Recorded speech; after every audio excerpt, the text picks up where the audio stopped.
Welcome to our newest series on life, death, and beyond, exploring our greater reality.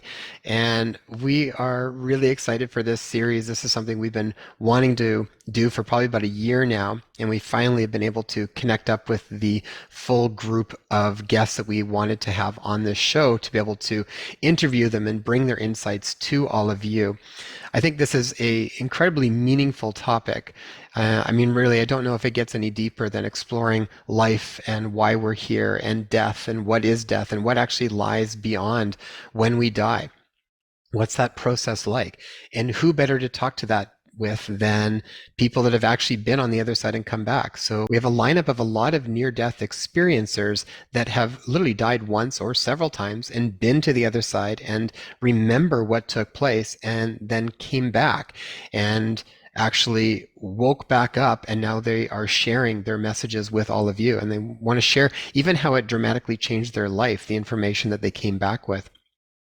We've got other people that have had loved ones that have crossed over to the other side and have actually reconnected while they've been in the non-physical and act more like guides for them. And they have actually conversations, sharing what's on the other side. I'm really curious to talk to some of these people.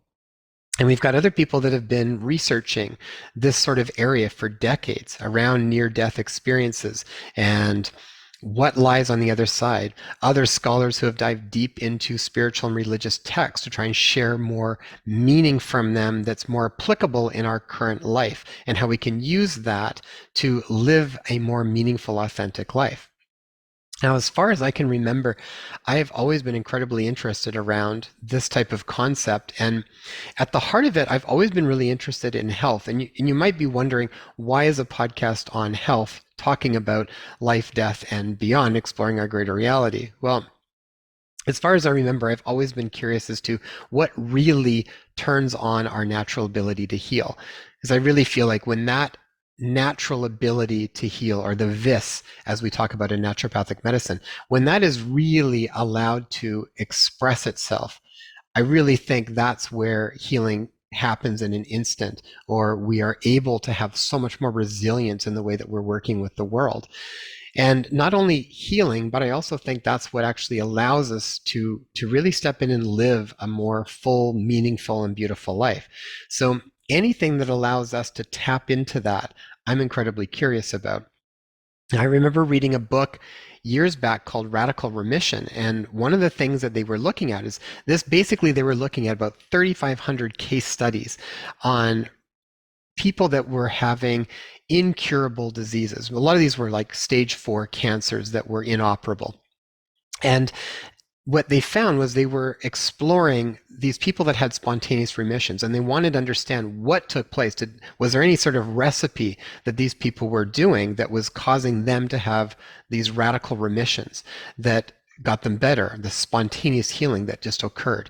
And what I found really fascinating about that was that only 2 of them were actually based in the physical, where they looked at changing their diet or using herbs and supplements. Other than that, the other 7 were all in these more abstract, subtle, energetic bodies of health that get into the emotional and the mental and the spiritual bodies. So it was looking at having a strong reason for living, deepening your spiritual connection, embracing social support, releasing suppressed emotions, experiencing more positive emotions, things along these lines. And what I've also found to be true, both in my own life as well as what I've seen clinically with patients, is that when spontaneous healing really occurs, it's always this top-down model. It's always coming from some kind of a major aha moment or something that just causes people to have a dramatic shift in their perception of how they're living their life. And from that, everything trickles down eventually into the physical. They actually make different choices. They don't have to force themselves to. They just naturally, it no longer fits anymore. So when you look at, a lot of times when you look at someone that's gone through a near-death experience, I remember Dr. David Hawkins would talk about it, that that's usually a very high level of consciousness. People get catapulted into this incredibly high state of consciousness where they see and know the world in a completely different way. The lens that they view everything with changes in an instant.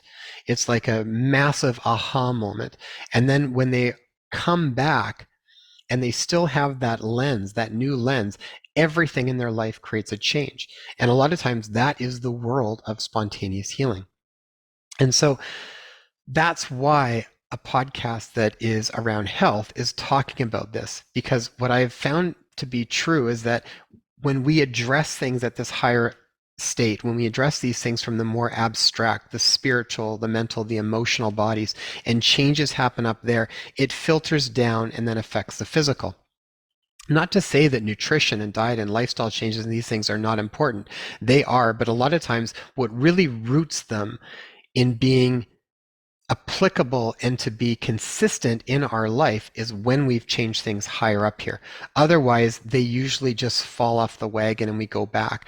Real significant change takes place up here and then filters down. And so I want to have these conversations because I feel like this is at the heart of what ultimately is going to allow people to have an opening of that natural ability to heal within themselves.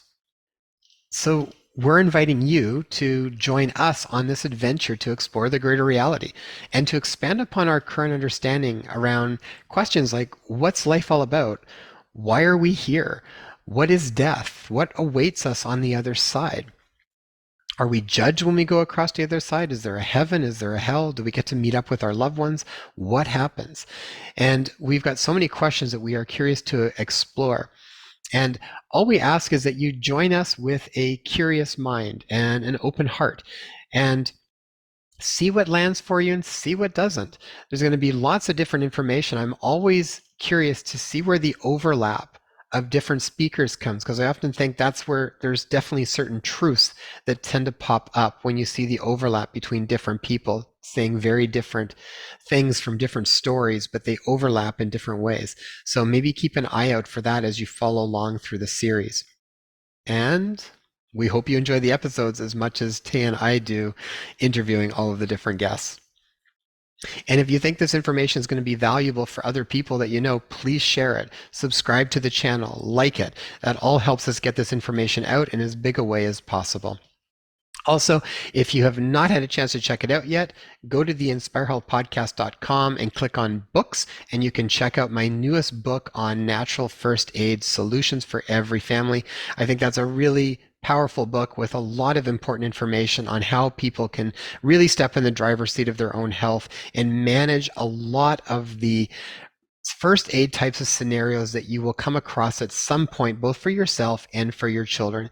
And I'm not talking about just like cuts and bruises and stuff, because that's in there, but all of the stuff around immune system stuff and working with things that happen with our kids a lot of times too, like ear infections and sinus problems and colds and flus and fevers and all of that kind of stuff. The book has a wealth of different information in it. So check that out. I'll put a link in the show notes. You can click it and go directly to there if you're interested in that. All right, everybody, I hope you enjoy this first episode with Guy Needler. Fascinating conversation, some really, really important pieces, I think, that he brought up that I think are going to be very interesting for everybody to pay attention to. Okay, everyone, much love, and I hope you enjoy the episodes.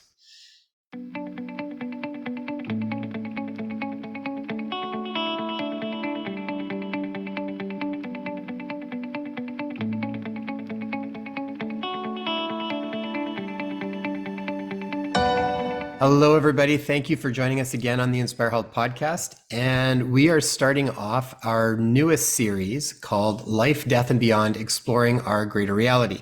So if you've been following along with us for a while, we usually do this. We run series because we like to chat with lots of different guests and really round a conversation out. And this is one of the topics that Tay and I have been actually wanting to do for probably the past year. And it's really kind of come up as it seems now seems to be like a really good time. And then we just started to pull all the different guests together. And today, to start us off, we brought back Guy Needler. So if you've watched some of the other episodes, we really love getting Guy's lens on any topic. And check out, I'll put a couple links on here, but check out his episode 168, where we talked about discovering your life plan and becoming the master of your destiny. And episode 145, where we talked about spiritual detox and how to avoid karma, both filled with tons of great information. And now we're going to get Guy's perspective on life, death, and beyond, and exploring our greater reality. So Guy is the author of several books like The History of God and Beyond the Source, Avoiding Karma.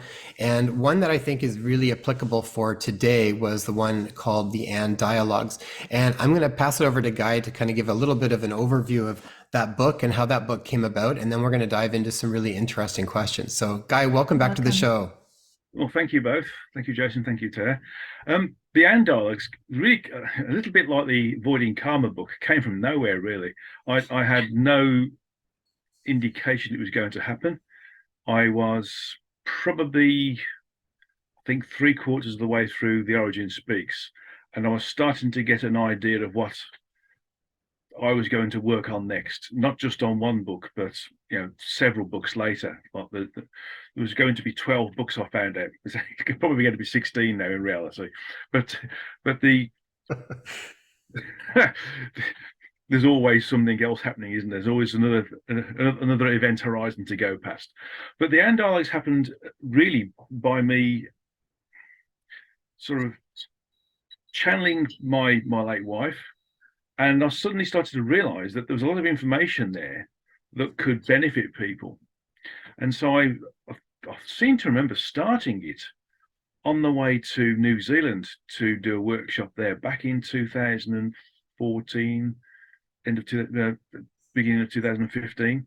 And I remember being in, I think it was either Sydney Airport or on the way back, and I was doing quite a bit of work, and then Singapore Airport, and then spending a long time in one of the lounges there, because I hadn't got enough time to go out into Singapore City, but it was too long to stay on your own in an airport. So I went and bought a ticket to go into one of these airport lounges, and it started to flow. And it's really interesting because my late wife Anne was also very interested in metaphysics, very spiritual herself, very powerful, although she wouldn't say that. Energetic person in her own right, very healing person. And so the information that was coming out that was, shall I say, guided by existing headings, so existing subject matters such as going through the tunnel of light, meeting guides and helpers they called angels, guardian angels, other lives, lots of other sort of common subject headings surrounding the life and death or the incarnation process started to come out. But then there was extra stuff. But the extra stuff sort of augmented the existing sort of subject headings and gave it a completely different level of detail and direction. And so I started to realize that this was very important as a book for those who would want to read that level of detail. But it also fed into it the sort of the nomenclature or some of the information that I gained from the previous books. So it was really from a sort of metaphysical or pseudo-scientific perspective, an advancement in some respects, because it was also leapfrogging on the other books, but the subject matter was specifically aimed or focused towards the incarnation process and what happens. I wonder if you can mention how long after Anne's passing did that occur? Well, Anne died almost, just gone 10 years ago, the 24th of December 2012. So she just passed a 10-year anniversary, and I've been seeing her lots of times in and around the house, which is quite interesting. But lots of communication as well. So when the book started, it was around, I think it was probably about 2.5 years, 2.5 years when I first started. Mm. So I've been getting information slightly before then, communicating with Anne before then. But it wasn't until I finished The Origin Speaks that I started to really get stuck into the channeling that sort of drives the text for the book. So I say 2 to 2.5 years. Mm-hmm. Guy, what were some of the most curious questions that you had for Anne when you started to have that connection? I imagine, you've got this almost insight into the other side that's even different from what you've connected with in the past. What sort of came up that you were really wanting to know more about? Well, really the validity of some of the common explanations for what happens to us when we've moved out of our physical form. I was particularly interested to see whether some of the Dolores Cannon information was valid, whether some of the other well-known psychics, mediums, whatever you want to call them, authors, were also getting relevant information. And so I was asking questions based upon that, and then I was just going down different rabbit holes basically to find out what was happening. But one of the things that really struck me was right at the very start of the book, when she described her own demise process. Because I was part of the physical side, clearly, and she'd been dying since we discovered she had a very invasive brain tumor that wasn't a solid lump. It was very, very diffuse, and therefore, almost impossible to remove unless you had sort of medical teleportation technology, which we haven't got right now, unfortunately. But in essence, what the demise process was quite interesting, because one of two things. One, that I found out that I gave her a lot of energy to move on fast. Two, if I hadn't done that, because she was having things like morphine, and they were giving other drugs as well to keep her calm, but also stop the pain. Those drugs that we think are helping people actually are creating a low frequency condition, which is holding the small aspect of the true energetic self that we call the soul. It's holding it back because it's keeping it in like a low frequency prison. So it's harder for it to get out of the body. So if it's a higher frequency, if we send them love and we send them lots and we say that yes, you can go now, we're letting them go, then they can leave the body quite quickly. But the detachment takes around 3 days, 3 or 4 days. If you give them lots of energy, they can go straight out. It's almost like like being spat out of a sewer. Basically, it's really quick. But if you're affected by any drugs that reduce the frequency of the body, then it's very difficult for the soul to get out, because it's a bit like trying to swim through molasses. And that was one of the things that really struck me, and one of the areas right at the start of the book that I was compelled to ask more questions about. And it's a real dichotomy, because when you're seeing somebody like a loved one who's suffering, you want to help them in some way. And we think the morphine and other sort of painkillers and other sort of calming drugs are helping, and actually they're not. It's just that was a real eye opener for me. Yeah, I know when I read that too, that well, it just sets up so much challenge for families, because I know, that's an entire industry of palliative care. It's like at a certain point, that's just what ends up happening. So I think we talked a little bit about this in our last interview, because I think this is such a huge one. And also you see such an addiction on opiates and stuff. And so it's like, we're almost creating these ties to this low frequency environment, to the physical world, and kind of creating karma in a lot of ways because of that attachment. We talked a little bit about how do we best support people then that are suffering with that. So when people are in pain, at this point in time, what is sort of the best alternative then to support people with, if we don't want them to get stuck on in the way that we're talking about, but we don't want them to suffer so much? Or from your perspective, what do we do? What does a family member do? Well, it's difficult, because you've got to be 100% certain that what you're doing is helping. Mm-hmm. And for most people who are not metaphysical or spiritual, or even on the fence, it's a difficult process, because you just see them suffering, and you don't know whether what you're going to do is going to help them. I mean, also the other thing is the pain process part of their experience that they wanted to experience? Now, from a human perspective, we find that really a bizarre and abhorrent thought process, that we might want to experience certain levels of pain. But I remember when I broke my leg, I can remember thinking really abstractly, so this is what it's like to break a leg. Where does that thought process come from? It doesn't come from the human being. It comes from what we are, properly, the energy and sentience combined, which is helping to animate the body. But I would say that the best thing you can do is try to work with somebody who can put them in a different state of beingness. Now, that could be helping them through hypnosis. to avoid the pain process that way, because you can do that. It could be through meditation, where you train them to detach from the physical whilst they're still part of the physical. And so therefore the sensory function, the physical sensory functions, no longer play a part in what the soul that is connected to the body still is experiencing.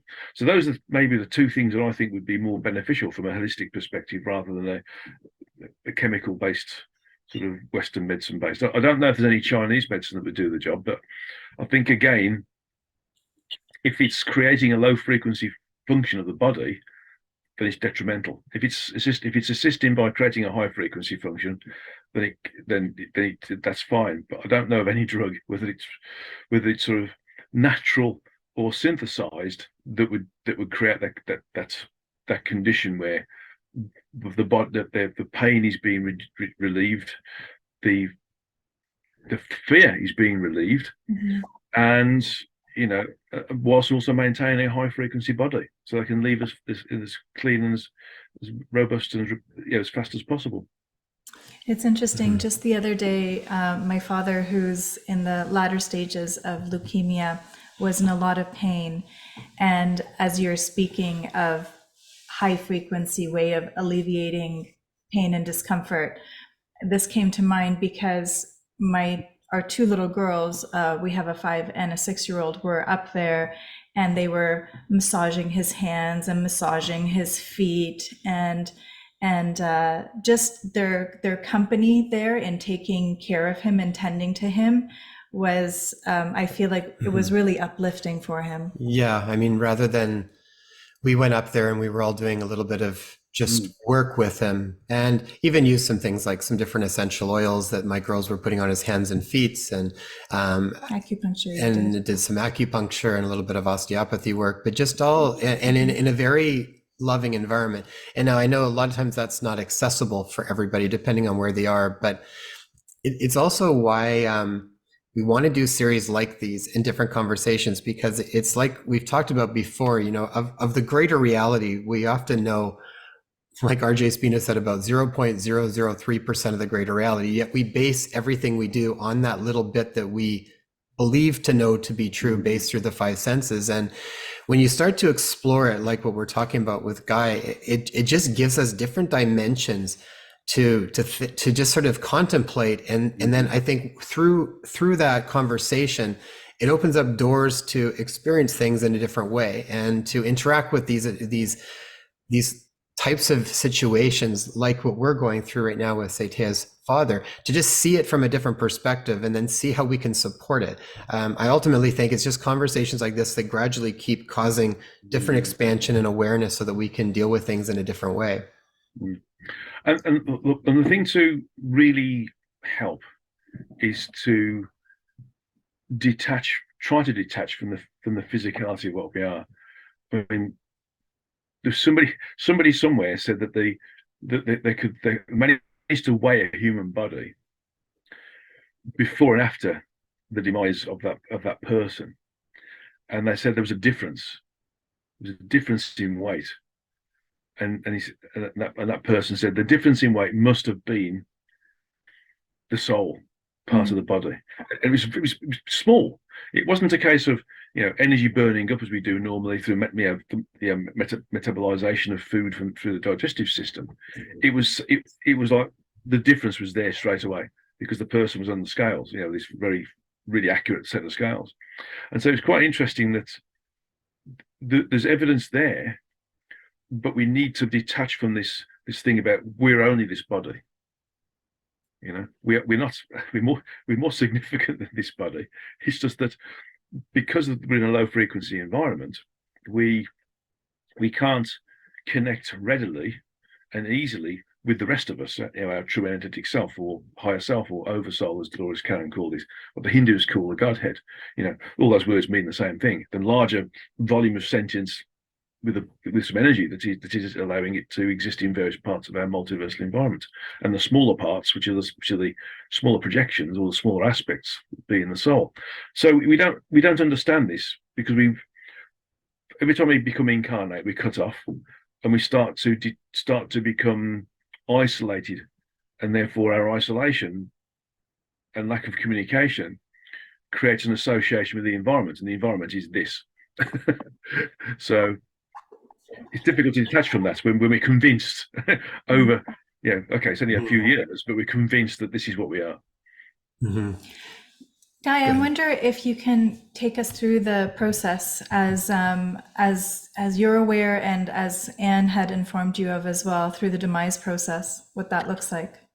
Well, the demise process, remarkably enough, the demise process is almost the opposite of the incarnation process. So if you think of the incarnation process in reverse, then that's what the demise process is. If you think the demise process in reverse, that's what the incarnation process is. So for the listeners and the watchers, just think of it in reverse to find out how we incarnate, because I'm going to describe the demise process. Well, basically, the human body is created through the function of 7 energetic templates, and each of those energetic templates has an energy receiver associated with them, what we call chakras, the major chakras. And there's also, so there's these 7 templates that create this. The first 3, the lowest frequency ones, create the gross physical. Then there's successively higher levels of function where there's a similar form, but it's a higher frequency. Then we have 3 others, which they're not associated with the creation of the form. They are associated with the step down function of frequencies that allows the soul to come down into the body through something called the Hara line. Now, the Hara line, up until recently, up until my understanding, I believe, I don't know if anybody else has understood it, was considered to be just a line, like a line of energy. Similar to the silver cord that people talk about when they go astral traveling. They're connected to the body through a silver cord. Well, there's something similar that allows the soul to be connected to the body. And that comes through a location very similar to the origin of the crown chakra. And that comes down through an energy conduit, which joins all of the chakras together, and therefore is part of the function of joining all the energy templates together into a location called the core star. At the core star, which is a piece of Barbara Brennan terminology, we then have the separation of the sentience and energy. The sentience goes into something called the soul seat, which is in a location fairly similar to the joint of the front and rear heart chakras.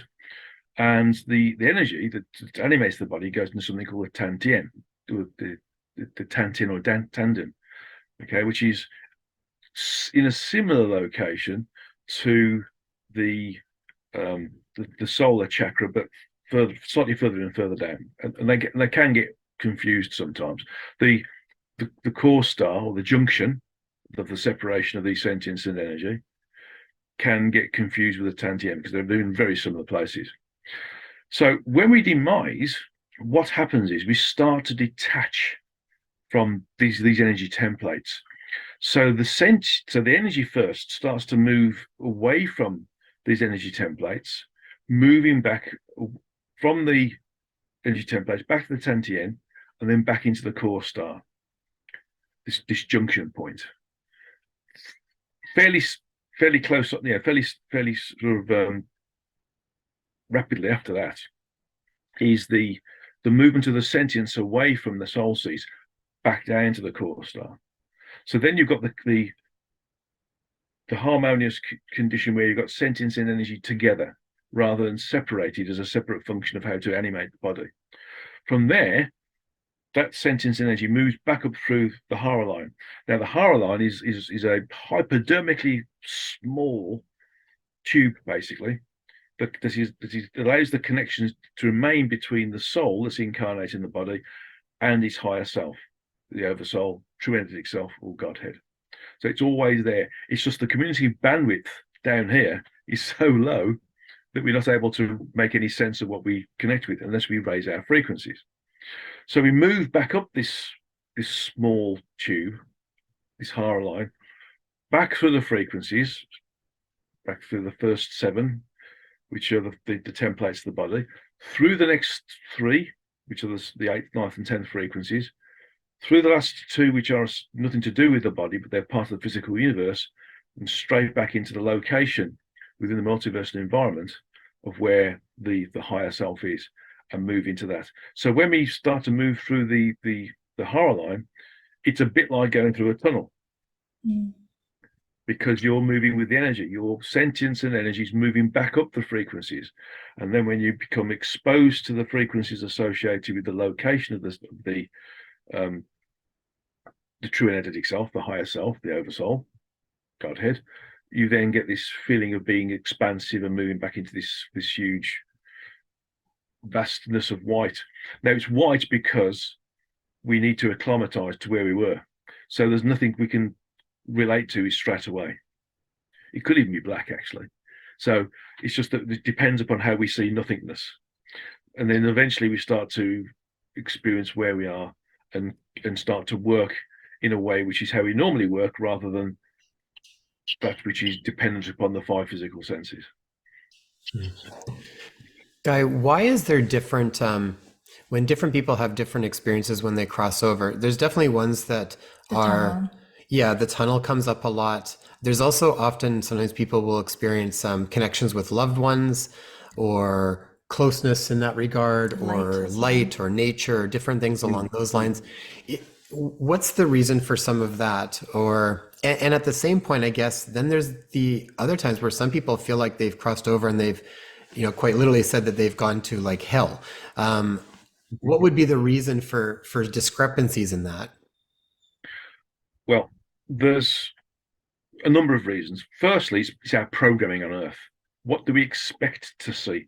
If we believe that we're going to leave the body and still continue to perpetuate our existence, do we expect to see Jesus at the pearly gates? Do we expect to see our guardian angels? Do we expect to see our parents or our loved ones there welcoming us? Or do we think that we don't? Do we think that there's a hell, and we have not deserved to go to heaven, and therefore we're going to meet whoever's there? And so we can create, in those situations, we can create an environment, because we're quite powerful. When we get to these higher levels, we can create what we feel we should be experiencing around us. Sometimes we don't even accept that we've died. The body's gone, and we stay on the earth. So we end up being ghosts, if you want to call it that, or sometimes even poltergeist activities, because the soul becomes frustrated with not being able to communicate. So we can stay here, can be anchored here, function of karma, because we don't believe we've died, or we want to stay here, or we can create our own environment based on what we expect to see. Additionally, we may, if we're still connected to the earth, only move out a little way, and so we start to see the next level up, which is the fourth frequency level, and we can start to see astral entities there, which can present themselves to us in rather a horrific way if they don't want us to see them. So they make us see them in a way that frightens us. So there are certain things that certain people don't want to see. Spiders, horrific animals that we think of from the devil. So we'd look away from those. So the astral entity will create that so that we don't see them. So if your soul is thrown out of the body through an accident, for example, and you go through this near-death experience, you might only go just outside of the body, but in the fourth frequency level, and you might start to see some entities that are incarnate, have different body form factors, or you might see different forms of astral entity. So you might start to see that. You might even start to see your guide and helpers, which would appear to be like an amorphous mass of energy. And because of the energy fluctuations and the sentience associated with that energy makes it fluctuate, it may look like it's like an angel, for example. So when people say, "Oh, I've seen my late wife or my late partner or a family member meet me," in a rare case, it could be that they decide to help you by staying behind, or by not actually communing with their higher self. It's rather unlikely. It's more likely to be your guide and helpers manifesting a form that is something you'll remember and link to help get you out of the body and into the higher frequencies. So they can simulate the form factor and the personality of a loved one, if they feel that will help you move out the body faster. Guy, you had mentioned you had spoken of Dolores Cannon, and you actually wrote of her. She came to Channel within in the time that you were writing this book, The Ant Dialogues. Can you speak a little bit more about that? It was a shock, to be honest. I think it is shocked out.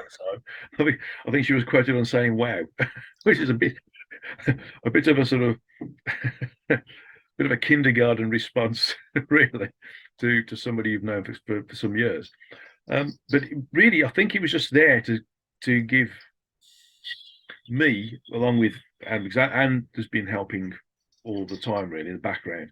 So the things that have been happening and the coincidences aren't coincidences; they've been planned, and Anne's been in the back orchestrating what's going on, what's happening now, and how I'm working now. I didn't expect this to happen, but I feel now that her role was to be with me for a certain length of time, and then she'd go back to the energetic, and then she'd help from that side. And so I was at the time when the book was being written. It was quite an emotional time, to be honest, because to be reconnected with somebody you've loved physically for about 27 years, I think it was.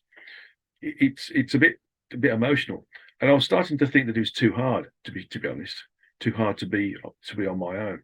So and there was also some resistance I was finding with the work, um, from different directions, these sorts of things. So, and also the number of readers wasn't what I would like to have had. That's ego. So all these things are sort of sort of going into my sort of psychology and making me think, well, I'm doing all this work, but is it worth it? So Dolores came through and said, basically, was there to encourage me, and of course, encourage Anne there as well, because she'd gone through the same thing so many times doing her work, that to say, just keep going. Don't worry about how many people read it. If one person reads one of your books over the rest of your incarnation, that's fine. Then you've helped that one person, and so that really resonated with me as being a reason to carry on. And so she was just basically there to say, we're still around, we're still here. Just get stuck in and keep doing it, because it makes a difference. You may not think it's making a difference that you would want it to make, but it's the quality that counts, not the quantity. So that's what it was there for, basically, just a massive motivation. That's really sweet. Guy, can you tell us a little bit about the life review that takes place when we cross over? Well, the life review is massive. I'd read a few chapters. I mean, I don't read many books these. In fact, I don't read any books at all these days, because I'm worried about that sort of going into my subconscious and then being regurgitated later. So I stepped back from reading books a long time ago. But I seem to remember there's a lot of different things about people going through a life review, and how that works. But the information that came out through Anne put it in a completely different light. In effect, it's a massive task, because we're looking at what we wanted to achieve, what we didn't achieve, why we didn't achieve it. It's not a problem that we don't achieve it, by the way. So we just have another life to do it. It's not a big deal, because we can over plan. We can put too much content in, and a lot of advanced souls do that, and they can get themselves in a mess by trying to do too many things. So we're looking at what we've done, how we've interacted with other people, the karmic links we've created, how we've removed them, how we've benefited people, how we've been of service, how we've achieved what we wanted to achieve, the level of the depth of that achievement.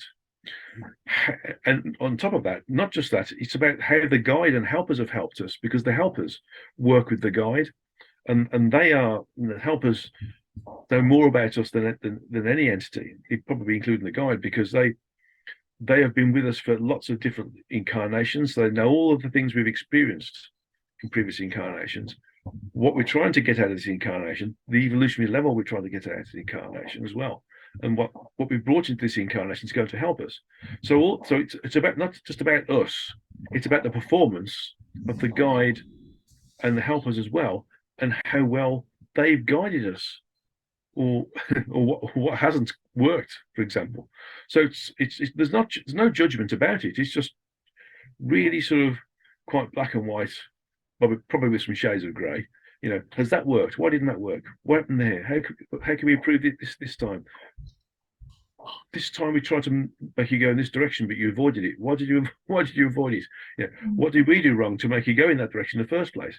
So it's really in-depth analysis of how the relationship between the guide, the helpers, and the incarnate soul, along with the work of the true energetic self as well, are analyzing the whole thing. Because to be incarnate on Earth is a real honor. It's the only location in the physical universe, certainly this frequency level, where we've got individualized free will. No other location has. So to be able to be the total master of our destiny is a really sought after way of experiencing and increasing our evolutionary progression in a rapid way. So it's a massive evolutionary accelerant to be here. So there's that many souls want to do it. To be able to incarnate it's like winning the lottery. It's a massive thing. So when we go into an incarnation, we go through the mechanical process that we've just talked about, but in reverse. But we also plan a lot of things. We talk about other souls we're going to work with. How long are we going to work with them for? What subject matter are we going to work with them for? What location are they in? How are we going to get to that location? The logistics is unbelievably intricate. And not only that, they've got to work with the parallel versions of us that we create through our choices. So it's the whole debriefing, so to speak. The analysis is to understand what we've done and how we've done it, and how deep we've managed to achieve that level of experience within the incarnation as well. So there's a whole chapter that goes into real detail about it. And when I finished that chapter, I sort of stood back and thought, I don't see any detail like this. It's literally a few lines of there's a review process. There's no detail behind it. And so I've no doubt in the future there'll be more people who know even more detail, and I'll really welcome that. But to see that the guides are also checked out, and the helpers are also checked out, and we review everything, not just even how well somebody who we interact with has responded to the interaction we're supposed to interact them with is reviewed. So it's massive. How is that experience, Guy?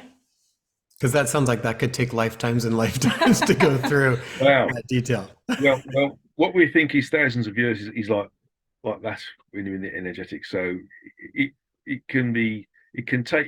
probably could take the equivalent of decades or several hundred years, depending upon how easy it is to unravel what's happened, and how it can be improved upon, or how we can gain more evolution. Because it's not about how well you've done, it's about how efficient it was. And how can we make it more efficient next time? What worked, what didn't work, what was partially working, what would have worked if we'd have done this instead. It's really quite analytical. Guy, you had mentioned that even the helpers and the guides are part of that review. It makes me wonder a couple of questions around guides.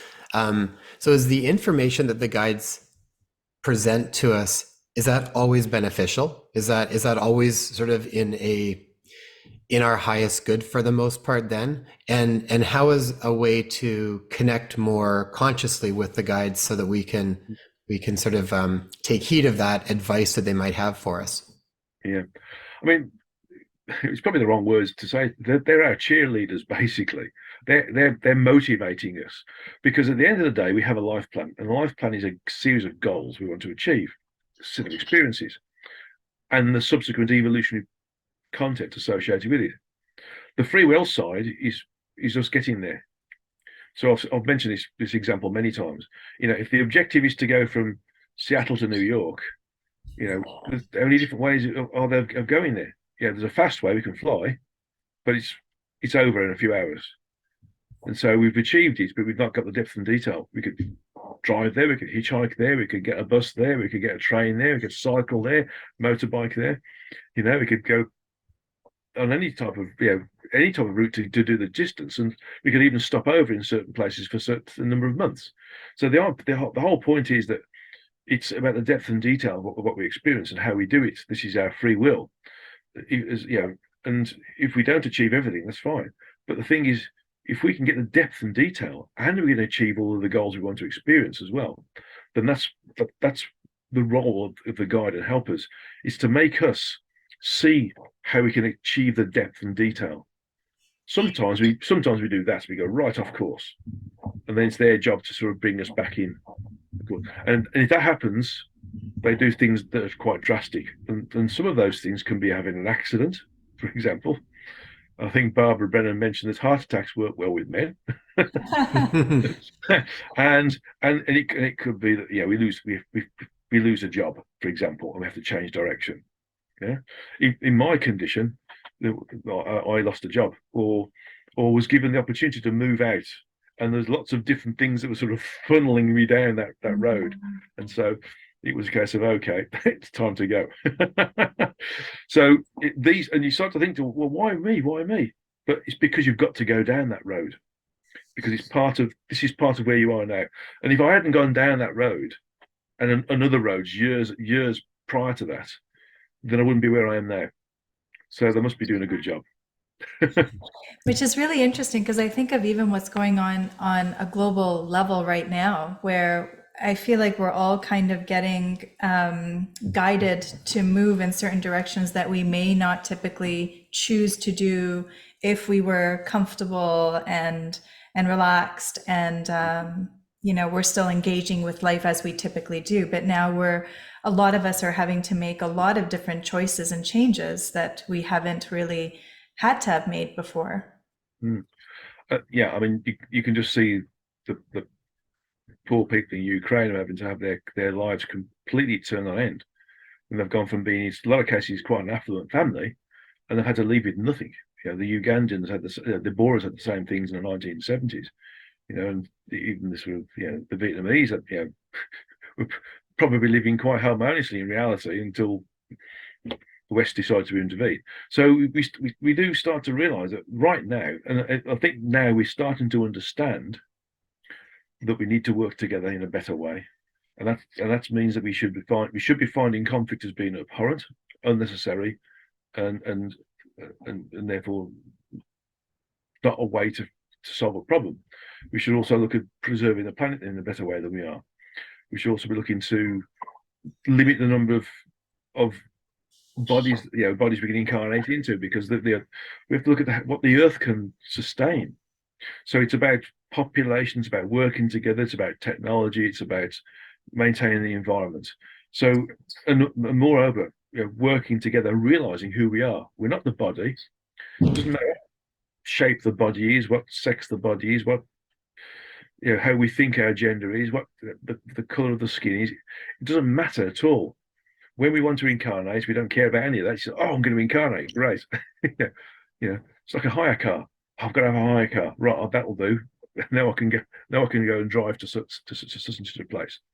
But if we start to realize that the essence of what we are is the sentience and the soul, and that each of us is trying to experience something to evolve, and we start to focus on evolution and not being selfish, then we'll really improve. We will improve to the point where we start to expose ourselves to the rest of those incarnates at slightly higher frequencies that are here in and around us now. We become mature enough. Mm-hmm. Guy, one thing I wanted to ask you about, because this is definitely something that's going on in Canada right at the moment, is kind of tying in around the concept of suicide and how that affects things with afterlife and anything around that. Because there is something now called medical assistance in dying that's happening in Canada, that they're even doing now for mental health, and the younger population as well, which I find very surprising, just because I feel like there's so many other options that are not even looked at first. And I'm just wondering what your understanding is around that. Well, it's been quite popular in other parts of the world as well. I'm not going to name any companies because it's detrimental, but there's certainly some locations within different countries where you can go and finish it. But suicide is not the way out. It is without doubt a bad move because you don't remove yourself from the problem. You create a much bigger problem. And I was surprised at this because when I was speaking to Anne in the Anne dialogues about suicide, basically, if you get to the point where you're so psychologically unbalanced that you do end the incarnation, then you enter into a level of karmic debt because you've not removed the karma that or eradicated the karma or removed the links associated with being here, because those links have created the conditions that's made you leave. But on top of that, you've got a lot of downstream evolutionary debt you've got to repay.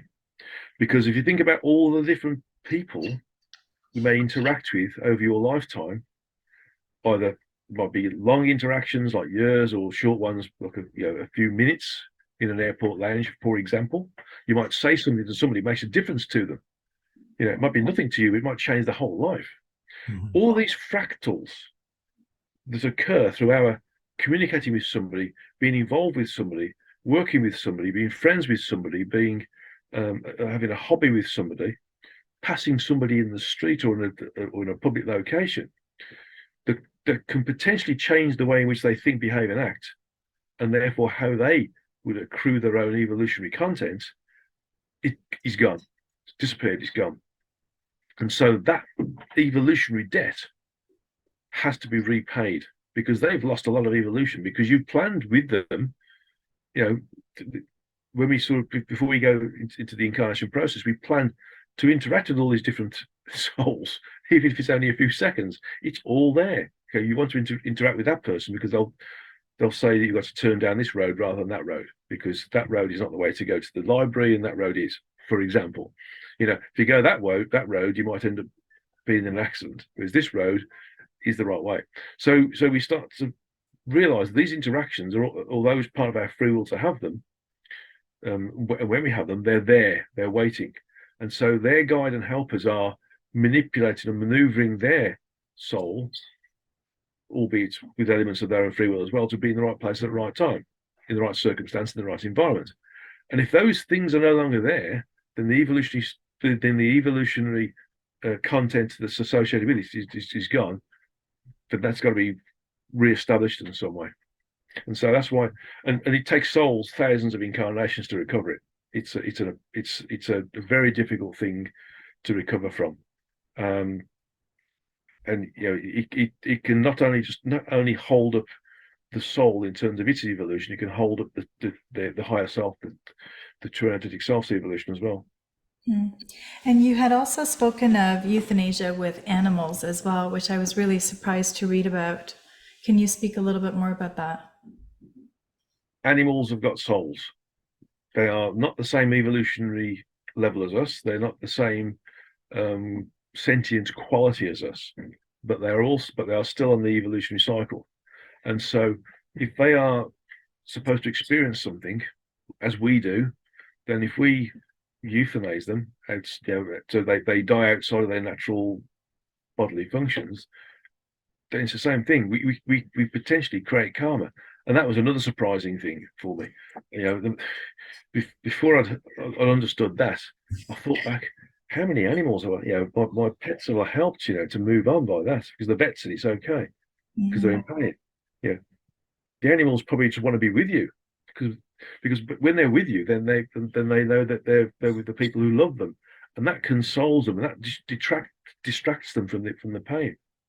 So, and also giving them love helps them leave faster, whereas giving them the drugs, okay, it may terminate the function of the body, but the soul's stuck in the body because it's low frequency, so it takes longer to get out.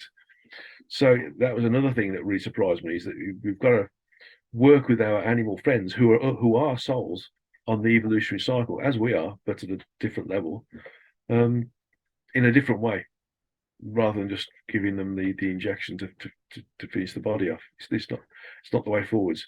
We have to think in terms of sending them healing energy to remove the pain, not to heal them. Because if it's their time to move back into the energetic, then that's what we've got to do to help them, but making it easier for them in a different way. It's such a flipped upside down kind of thing for most people, because most of the time you think that you're doing things to ease someone's suffering, but again, if you're only looking at it from that physical being and not the rest of it, you're really only getting a Oh small yeah. piece of it. From the raw human perspective, it's an abhorrent thought process that actually, in not giving them any painkillers, you're helping them. Whereas you would think that, giving them painkillers, you're helping them, but you're not. It's the wrong Hmm. way around. And it made me scratch my head a lot, to be honest, a lot. And it made me wonder, how can we, how can we help people to go down to understand this? Because the logical thing to do is to help the physical. Actually, in trying to help the physical, it's being detrimental to the the soul, that sort of mixture of sentience and energy. And I think really, Guy, this is the reason as to why we felt compelled to have these conversations, because with that metaphysical context of who we are, what life is, what death is, and what we're ultimately moving through and arriving back at, it gives people a much broader knowing and understanding of what it's all about. So there's the fear factor, then naturally I find knowing that diminishes. Hmm. I mean, but if people could really absorb the fact that the body is just like a hire car, Mm. you know, we go into a hire car, we use it, we take it back to the the place we hired it from, and that's it. Basically, what we do with an incarnation, we're moving into a body. It's born. We, we sort of get used to it over the years. We experience what we're supposed to experience. We wear it out, and we move out. It's what Mm. that's what it is. It's as simple as that. And it's but the thing is, because we we've become isolated because of the low frequencies, and this is where this people say, we agree to forget. We don't forget. We're isolated because of the low frequencies, and we start to focus on what we're in, and so that creates a level of forgetting because we change our focus.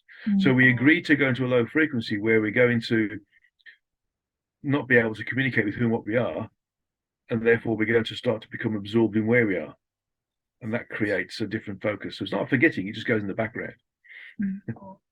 And is this why then practices like meditation and whatnot, where you start to sort of detach from the physical world so much, that's what helps to connect back to who we are? We're just Exactly. changing our attention and our focus. Yeah, exactly. We if we go within, we go without. Simple as that. Because we Mm. start to move.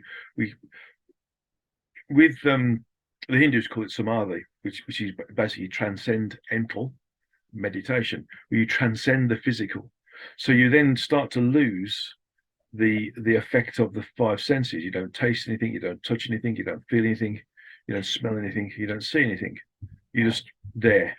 And when you get to that, then you can start to slow the bodily functions down. So this is where you start to see this idea that yogis could be buried in a box in the ground for several weeks, and they're still alive. Because they've put themselves into stasis basically, because they've meditated and they've moved the body into stasis, and they've moved out of the body, and they're doing whatever they want to do, and then move back into the body. So it's just understanding this level of what we really are. Hmm. Guy, does it make any difference how we um, deal with the body, the physical body, once the soul has moved on? Like whether we cremate or bury or anything along those lines? Or the timeline after the Hmm. demise. We need to leave between a minimum of 3 days, but you really about 4 to 7 days for the soul to leave. Now, in some religions, they want to cremate the body ASAP, and the reason for that is because of disease, basically. In the old, because the body would, attract rats and other sort of things, mice and other animals, and he starts to create a very messy subject. So that's why they want to, you know, cremate them ASAP. But in reality, it doesn't matter. The magnanimous way is if your body is young enough or fit enough, is to leave parts of it behind for somebody else to use if you wanted to. So you leave your body to science, or you become a donor. So somebody can have your eyes, for instance, or it can have your lungs, or your pancreas, or your spleen, or your heart, or your liver, or your kidneys, and I haven't done it yet, like an arm, for example, another body part. So it's immaterial basically, because when the soul's left, it doesn't matter. Mm. But giving soul time to detach is the most important part. Okay. The other question I've got is, Well, how is that then? When you said giving the soul time to detach, how is that honored?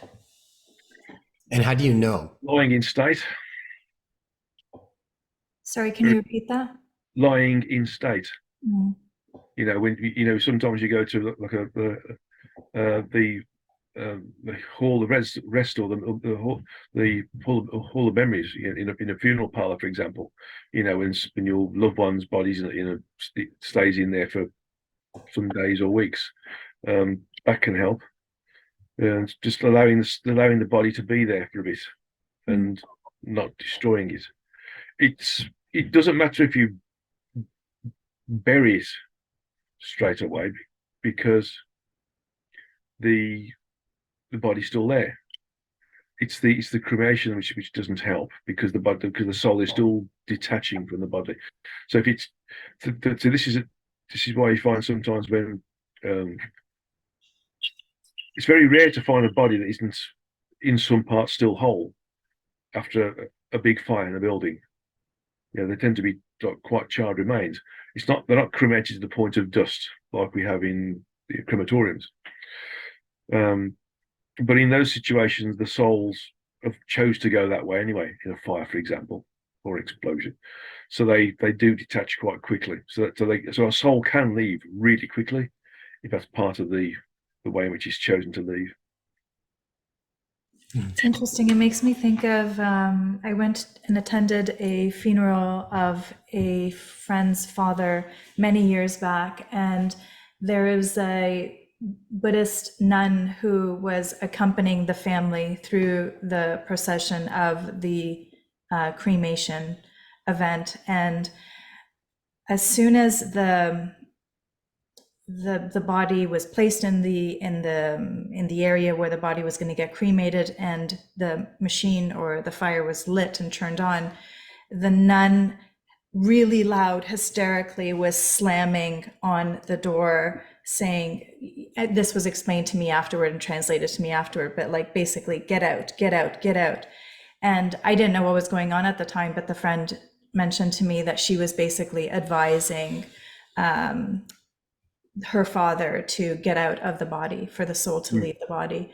So it makes sense based on what you're saying. I mean, the Tibetans, for example, certainly in the monasteries, they would take the bodies of the dead, the dead priests or the dead monks, and once they'd gone through this number of days, they'd take them up onto the plains and cut them up and let the animals eat them. So the cycle of life, what was part of the earth has gone back to the earth. Is feeding the animals, because the soul's gone. Then they make sure the soul is gone, and then they let the animals take the body apart and benefit from it. Mm-hmm. Guy, what any insights around the concepts of heaven and hell? That's a big one, kind of tied to religion in a lot of ways, and people have very specific pictures of that. I'm wondering if you've gotten any insights from Anne around that concept. Hell doesn't exist. if anything, hell is here, because it's a low frequency environment, and because we are so limited in what we can do here compared to what we normally do. This could be classified as being hell, really. Heaven is where we normally exist, to call that. But so the concept of heaven and hell being a location that you go to after the demise of your physical form is complete nonsense. we basically go back in. We eventually recommune with our higher self and become part of that larger volume of sentience and energy. And that's what we do. It's what we do. We can commune in various different ways, as well. There's about 6 different ways in which we can commune with our true energetic self or higher self. But the concept of hell isn't there. Again, it's what normally happens is if a soul has decided it doesn't feel it wants to leave the earth frequency level, the lowest you can get to is the fourth frequency. So at that point, you do start to interact with and observe other entities that are incarnate of a different body form factor while we're visiting the earth, which could be quite abhorrent to us from a human perspective if you haven't been exposed to these different body types, or in fact different astral entities that are presenting different form factors to other individuals around them because they don't want to be seen. So people shy away from what they don't like to see. So that's another function of hell, really, is you might expect to see that, you create it yourself, but in reality it doesn't exist. Where is Anne right now? Now that's a good question.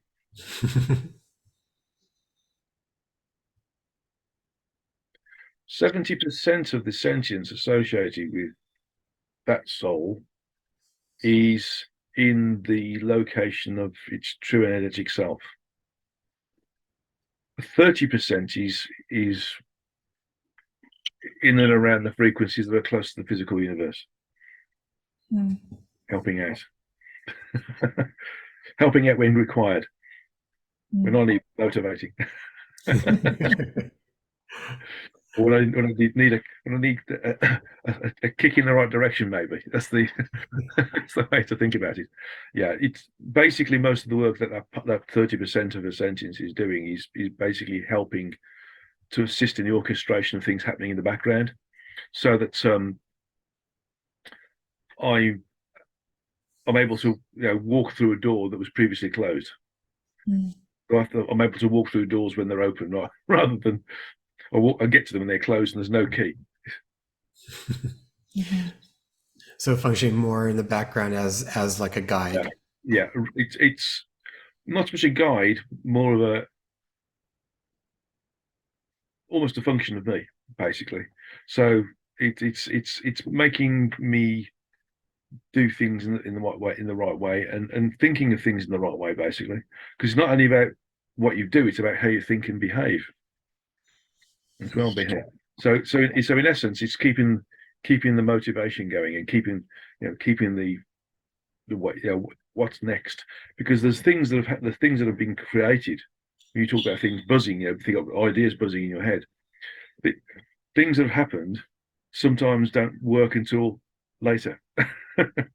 So everything has a time and place, or an event space that you have to enter into for it to become functional. And so she's assisting in that, really. I wanted to touch on this quickly around the quarantine period, because you had mentioned that in the book. So does that happen before or after the life review? And maybe explain what we mean by the quarantine period. Yeah. The quarantine period is usually something that happens when somebody's died from drug overdoses. And in that instance, the level of drugs create a low frequency environment in the body, as we talked about with when we're trying to give a patient morphine to help them. It makes the body low frequency. So, but it has an opposite effect when we're properly incarnate. So when the body's demising, it keeps us low frequency. It comes down. It holds us there, but it can eject us as well. So if we have been working with drugs a lot, for example, we're an addict, it not just can throw us out, but it can keep us low frequency as well. So the throwing of the soul out of the body usually happens actually with alcohol, really, or low quality drugs such as LSD or crystal meth, those sort of things, when they have good or bad trips, depending on where you go, where your soul is thrown out depends upon what frequency level you're on, depends on what you observe as being good or bad, basically. So in the event of the soul needing to be quarantined because the soul has been associated with a body that's been taking drugs for so long that body's so low frequency that even when it gets out of the body, eventually it still retains its low frequency resonance. So it has to be placed in a volume of space that doesn't, so that low frequency doesn't affect the true energetic self.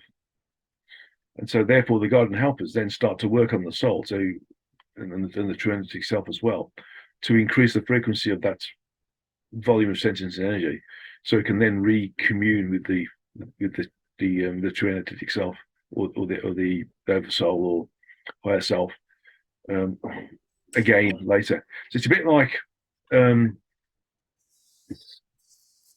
having something quick freezed. Yeah, you get some food, you can quick freeze it with nitrogen, and then to take it out, you got this I don't know, this a piece of steak, for example, has been quick frozen. You take it out and it stays frozen, even though it's in a higher frequency environment, such as the air, it's still frozen. And so when it's taken out of the air, you see this vapor have come from it because the coldness, the nitrogen is starting to evaporate. That's an environment that's around it. That environment needs to stay there so that the coldness, the low frequencies of that sort of state doesn't affect the air. So the low frequencies of the soul, through drug abuse, can affect the higher self by creating a low frequency spot within it. And so the being placed in quarantine means that soul can't affect the functionality of the true energetic self. And do all aspects recommune with the true energetic self ultimately? And is the personality at that time dissolved partially or completely? There's 6 different forms of communion with the true energetic self. The one we would like to have is the one where we stay individualized, which we do. There are a number of aspects or souls that do stay projected from the true energetic self, but is still in the function of the multiverse that the true energetic self is in as a function of its evolution. But eventually we all do go into full communion with the true energetic self. And it's worth noting that our collective personality and energetic signature is a function of our evolution, not just of who we are now in this particular incarnation. So although when we go back into communion with the true energetic self, or we become exposed to the higher frequencies when we leave the body, the personality we've got now is just part of countless thousands of personalities we've had, and so it becomes just an aspect of it. And so does our memories. Our memories of what we've achieved in this particular incarnation become a small subset of what we've achieved in totality. So it's a bit like the drop of water going into the sea. The drop of water doesn't become, diluted, so it's not a drop of water anymore. The drop of water becomes the sea, and the sea becomes the drop of water. So we become back to what we are, plus a bit. If that makes any sense. That's beautiful. I know we're coming up on time, Guy. One towards the end here question I have around life plans.